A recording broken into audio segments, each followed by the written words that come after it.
ఎక్కువ లీవ్ ఎక్కడకున్నా మనం వర్క్ చేసి మన గవర్నమెంట్స్లో బోనస్ ఇస్తారు దీపావళికి. ఎంత ఉంటుందంటే 10,000 దాకా వస్తుంది. అది మనం ఎక్కువ ఎన్ని లీవులు ఉంటాయో అంత కట్ చేసుకుంటారు. లీవులు కూడా కట్ చేస్తారు వాళ్ళు. లేదంటే లీవులు కట్ చేసుకుని వేస్తారు. మళ్ళీ గ్రాండెడ్ అని డబ్బులు వస్తాయి. అది ఒక సంవత్సరానికి వచ్చి 4,000 5,000 ఒక్కొక్కరికి అలా ఉంటుంది వేస్తారు. అన్నీ ఓకే, కానీ ఎప్పుడన్నా హెల్ప్ చేస్తాయి మనకి. ఈ మధ్య చాలా అంటే చాలా టార్చర్ అయిపోయింది. అసలు ఇయ్యరు తెలుసా.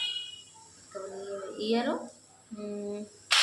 ఏమన్నా చేయాలన్నా ఏమన్నా అమ్మ కొనానికో ఏమన్నా హెల్ప్ కాలేదని లీవ్ వేయాలని అసలు ఎందుకమ్మా లీవ్ వేసావు, ఆడే ఉండిపోవచ్చు కదా ఊర్లోనే. ఎందుకు వస్తారు పనులకంతా మీరు? ఒకరోజు పని చేస్తారు, 4 రోజులు లీవ్ వేస్తారు అనేసి అనుకోండి. మనకు తప్పదు కాబట్టి వాళ్ళు ఏమన్నా అనిపించుకోవాల్సింది, మనం వర్క్ చేయాల్సింది. ఎందుకంటే మనకు అవసరం కాబట్టి. సడన్గా వదిలేస్తే మన పిఎఫ్ వాటి ఎక్కువ ఉంటుంది కాబట్టి చేయాల్సింది.